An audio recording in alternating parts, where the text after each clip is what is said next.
The morning does not rise gently over Jerusalem. It fractures the darkness.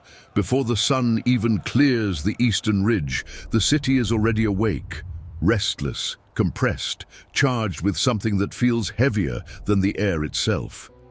The same limestone walls that usually glow softly at dawn now seem pale, almost strained, as if they are holding something they cannot contain. You stand inside the city gates, and immediately you feel it. This is not just another Passover morning. The streets are already filled. Pilgrims press through narrow alleys, their voices layered and uneven, Aramaic, Hebrew, Greek, overlapping into a constant hum that never settles. Sandals scrape against stone, animals are pushed through crowds. Vendors shout, trying to maintain some sense of normalcy, but normal has already slipped. Something happened during the night. You hear it in fragments. Taken before the council. They brought him to Pilate. The name moves quietly, almost cautiously, but it is there. Jesus of Nazareth. Some say it with curiosity, others with tension, and a few with something closer to fear. Because this is not just a man anymore, this is a problem. You begin to move with the crowd, drawn deeper into the city. The streets twist and narrow, forcing bodies closer together. You can feel the heat of others, the closeness, the pressure of a city that was never designed to hold this many people at once. Passover has filled Jerusalem beyond its limits, and that matters, because Passover is not just a festival, it is memory. The memory of liberation, of deliverance from oppression, of a God who once broke the power of an empire, and in a city occupied by Rome. That memory is dangerous. You see Roman soldiers stationed at key points, near gates, at intersections close to the Temple Mount. Their armor catches the early light, cold and controlled. They are watching everything, not reacting, not yet, but ready, because they know how quickly a crowd like this can turn. You move upward through the city, toward the place where authority converges. The Praetorium, the governor's residence. The architecture shifts as you approach, less organic, more structured. Roman influence is visible here. Straight lines, symmetry, control imposed on a city that otherwise resists it. And already, there is a crowd, not the wandering movement of pilgrims, but a gathering, focused, intentional. Voices rise, but not in celebration, in demand. You push closer, feeling the tension increase with every step. The air is tighter here, harder to breathe, as if the space itself knows something decisive is happening. And then you see him, not elevated, not distant, but standing, worn, marked by the night, Jesus. There is no announcement when you see him, no moment that signals his importance, because what defines this moment is not spectacle, it is contrast. Just days ago, this same city echoed with voices shouting, "Hosanna!" Now, those voices are gone, or worse, changed. You watch as the exchange unfolds. Pontius Pilate stands before the crowd, his posture controlled, his expression measured. He is not a man easily moved, but he is a man who understands pressure, and the pressure is building. The religious leaders stand nearby, composed but urgent. Their eyes are fixed, their voices precise. They are not asking, they are pushing. Because this moment must end a certain way. The crowd begins to swell behind them, not unified, not entirely aware, but influenced, shaped by what is being said and how often it is repeated. Crucify him. The words start low, then rise, then spread. Because crowds do not need full understanding to move, they need momentum. And momentum is here, you feel it. The shift from uncertainty to direction. Pilate hesitates. Not long, but enough to notice. Because this does not look like a threat. Not in the way Rome defines it. No weapons, no army, no uprising. And yet, the accusation stands. King. And that word is enough. Because Rome does not tolerate rival kings. Not real ones, not symbolic ones, not even misunderstood ones. You watch as the decision forms. not as a clear act of justice, but as a response to tension, to risk, to the need to keep order. Because in a city like this, during a time like this, order matters more than truth. And just like that, the course is set. The crowd reacts, not with clarity, but with release. The tension shifts into something else, something heavier, more final. You feel it immediately, because now everything changes. This is no longer a debate, no longer a question. It is movement. And the movement begins quickly. Soldiers step in, the space tightens, and the man at the center of it all is no longer standing freely. The city does not pause, it absorbs the moment and continues, but now, with direction, because the road has begun, not symbolically, not metaphorically, but physically, through these streets, through this city, toward a place just outside its walls. And as you turn to follow, you realize something that settles deep. Every stone in this city is about to witness something it cannot forget. The movement begins suddenly, not announced, but unstoppable. The crowd shifts, compresses, then stretches forward as soldiers force a path through the narrow streets. What was once a dense, scattered gathering becomes a line, uneven, chaotic, but moving with a single direction. You are pulled into it, not by choice, but by proximity. Because in Jerusalem, when something like this happens, distance disappears. The streets are too tight, the walls too close, and once the movement starts, you are part of it. The sound changes first, not louder, but sharper. Commands barked in Latin, sandals scraping faster, the dull weight of wood dragged against stone, and then you see it. The cross, not refined, not symbolic, rough, heavy, functional, a tool placed across his shoulders. Jesus moves beneath it, not steadily, not effortlessly, but forward. Every step is measured, strained, real. There is no distance between you and the moment now, no separation. You are inside it. The street narrows further as the procession winds through the city. Buildings rise on either side, stone walls, wooden beams, small openings where people lean out to watch. Some speak, some shout, some remain silent. Because not everyone here understands what they are seeing. Not fully. You hear the voices again, mixed, unstable, some mocking, some angry, some uncertain, and some grieving. You pass a group of women near the side of the street. Their voices carry a different tone, low, heavy, filled with something that does not match the rest of the crowd. Sorrow, not loud, not performative, but real. And it cuts through everything else, because in a moment like this, emotion becomes visible in layers. Not everyone reacts the same way, not everyone sees the same thing. And that division runs through the crowd like a fracture. You continue forward. The city tightens around you.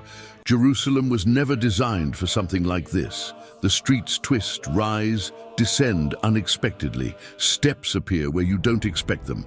Turns are sharp, uneven, and through all of it, the movement continues. The cross scrapes against stone. The sound is unmistakable, heavy, dragging. You see him stumble, not dramatically, not exaggerated, but real. A loss of balance, a body pushed beyond its limit, and for a moment, everything slows, not physically, but perceptually, because the weight of the moment becomes undeniable.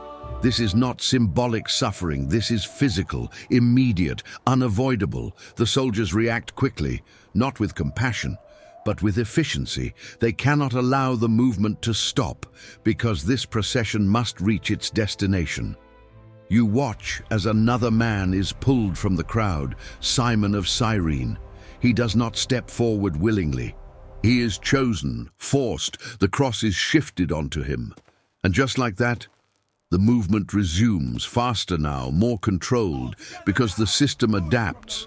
It always does. You continue through the streets, and now you begin to notice something else.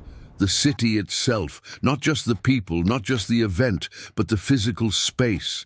because everything about Jerusalem is part of this moment, the stones beneath your feet, worn by generations of movement. The walls, marked by time, by history, by countless lives lived within them. The Temple Mount, visible in the distance, rising above everything, silent but present. All of it, watching, witnessing. You pass closer to the temple now, and the contrast becomes almost unbearable. Because life continues there, priests move through their routines. Sacrifices are prepared, prayers are spoken, the system of worship continues uninterrupted, and just beyond it, this is happening. The disconnect is striking, because two realities exist side by side, one structured, ordered, predictable, and the other raw, uncontrolled, uncontainable. You feel it now more than ever.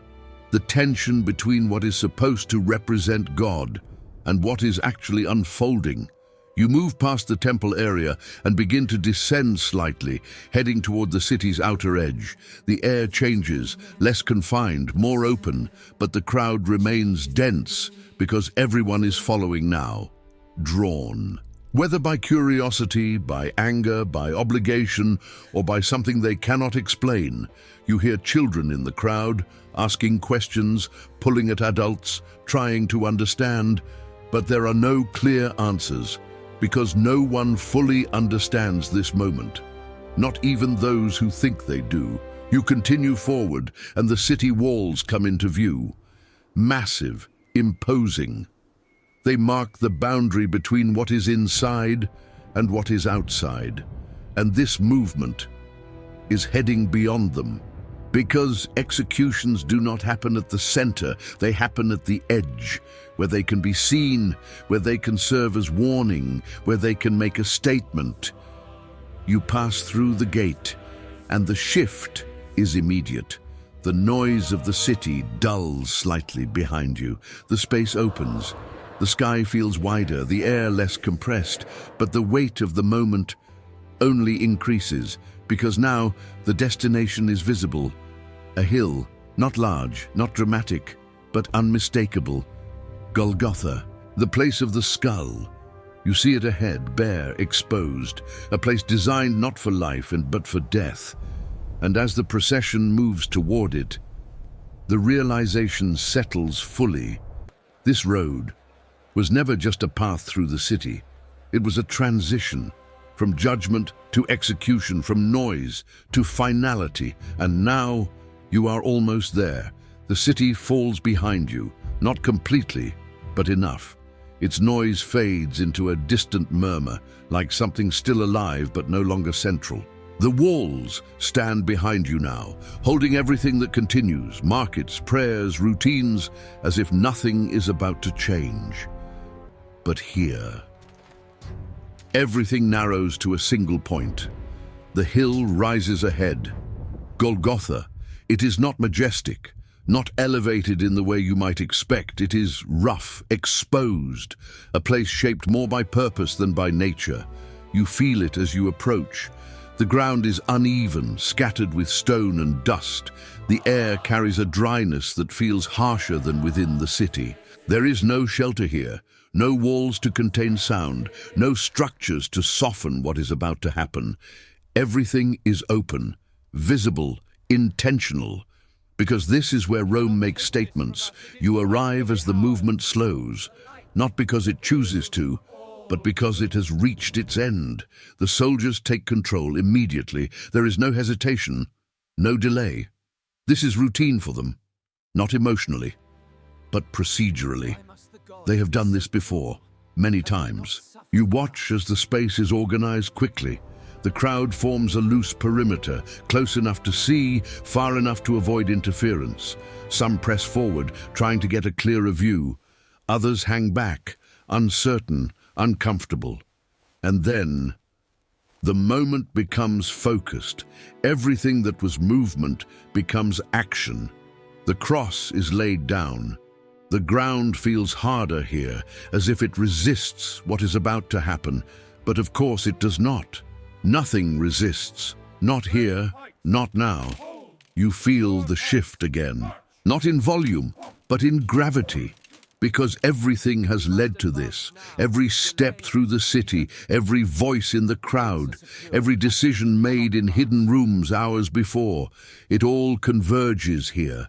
You cannot look away, not because you are forced to, but because something deeper holds your attention. This is not spectacle, it is confrontation with reality, with consequence, with something that cannot be undone once it begins. The soldiers move with precision, measured, efficient. Their actions are not rushed, but they are not delayed either.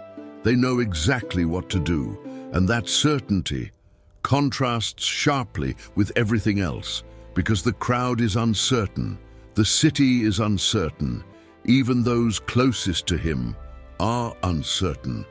But the system that carries this out is not. You hear voices again, quieter now, more scattered, some still mock, but it sounds weaker here, less confident, because distance from the crowd changes things. What feels powerful in numbers feels different in proximity.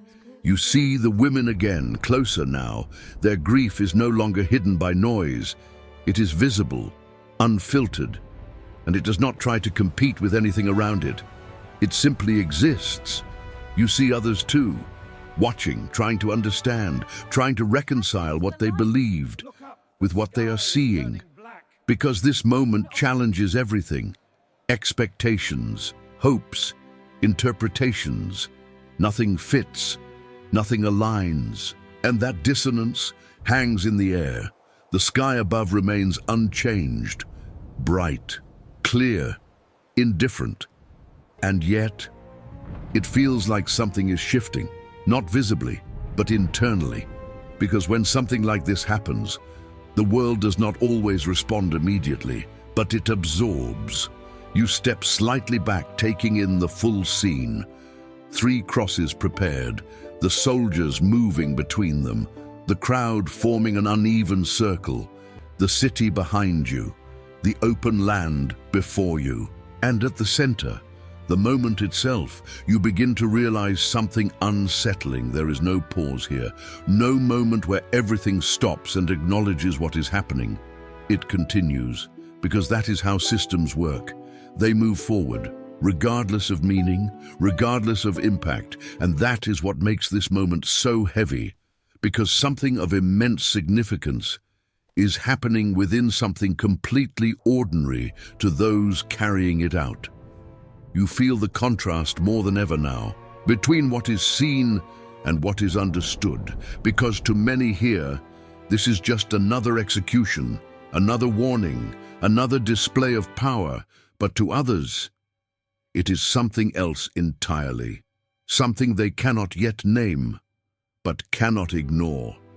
You look back once more toward Jerusalem. The temple still stands, the smoke of sacrifices still rises, life continues, and yet everything is being redefined here, outside its walls, away from its center, on a hill that most would never consider important. And that contrast will not remain hidden, because what is happening here will not stay here, but for now, it is contained, focused, and you are standing within it, at the exact point where history bends, and nothing that comes after will ever be untouched by what is happening now. Time does not stop, but it changes. The moment stretches, not longer in minutes, but heavier in meaning. What once felt like movement through the city has now become stillness on the hill. And in that stillness, everything becomes clearer.